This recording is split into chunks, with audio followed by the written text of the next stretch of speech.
Hi, I'm Krouse of the Indiana Gazette, and this is the third edition of our weekly high school football preview show. We're reporting to you this week from Homer Center High School, home of the unbeaten Wildcats. Homer Center plays host to Northern Cambria this week, a Heritage Conference matchup of two teams trying to make a run for the playoffs. The Wildcats shut out Salzburg last week to move to 3-0, and they are now number 7 in the state 1A rankings. Homer Center is second in the area in total offense, averaging 388.7 yards per game. The Wildcats haven't passed much, but they have been effective when they have. Senior Jesse Baker is second in the area with a 193.9 quarterback rating. Running backs Monteo Coleman, Mike McCracken, and Jesse Lee each have more than 150 yards rushing.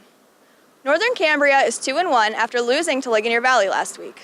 The Colts are third in the area in rushing offense with 219.0 yards per game and could fare well against a Wildcats defense that is second to last in the conference in rushing defense. Northern Cambria running backs Chris Rippin and Nick Kirsch each have more than 200 yards on the ground. In other Heritage Conference action, undefeated Ligonier Valley plays at home against rival Penns Manor. The two teams have gone back and forth in recent years, and between them have won 4 of the past 6 conference titles. The Comets handed the Rams their only conference loss of the season last year. The Rams are ranked 4th in the state in the Class 2A rankings for the second straight week. They allowed their first points of the season last week and have outscored opponents 169-6 this season. Ligonier Valley is also at the top of the District 6 2A rankings with 300 points. The Rams lead the area in total offense and total defense by large margins. Quarterback Colin Smith has passed for 686 yards already and has thrown for 9 touchdowns with no interceptions. Penns Manor fell to 1-2 with a loss to United last week. The young Comets are averaging just 232 yards per game on offense and have completed just 4 passes this season. Blairsville, the conference's other 3-0 team, plays host to winless Salzburg in a matchup of neighboring schools. The Bobcats are second in the District 6 Class 1A rankings and have allowed just 30 points this season. They shut out Marion Center last week. Blairsville quarterback Ryan Shirley has passed for 425 yards, and running back Oronde Askew is second in the conference with 324 yards rushing.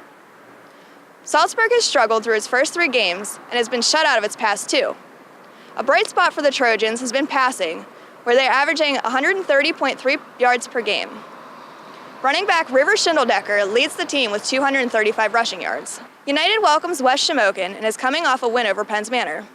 The Lions have grinded out 2 wins and are looking for a third against the Wolves, who earned their first win last week. United's David Brothers has rushed for 318 yards, and even though the Lions are second to last in the conference in total offense, they've been able to play keep away from their opponents. West Shamokin struggled to get much going before last week, but then picked up its first Heritage Conference victory. Marion Center travels to Purchase Line with both teams looking for their first win. The Stingers are last in the conference in total offense with just 140.3 yards per game. Purchase Line's Shamar Campbell leads the area with 559 rushing yards, but the Red Dragons have a -7 turnover margin and have allowed 39.3 points per game. Indiana started 1-1 on the road and gets a chance to play its home opener when 1-1 Blackhawk visits on Friday. After rallying to beat Laurel Highlands in their opener, the Indians are looking to regain the momentum they lost in last week's setback at Montour.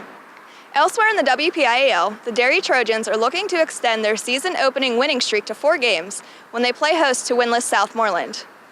The Trojans last ran off consecutive wins at the start of a season in 1983 when they started 7-0. They'll have to get by this week without their all-everything player, Tyler Balega, who left during the first half of last week's game with a groin injury. Apollo Ridge is looking to get on track after losing 2 straight and getting outscored 75-28. The Vikings play host to winless Shadyside Academy. In District 9, Punxsutawney and Brookville renewed their rivalry in their quest for the Route 36 trophy. Both teams have struggled, with Brookville getting outscored 80-6 and Punxsutawney 76-6.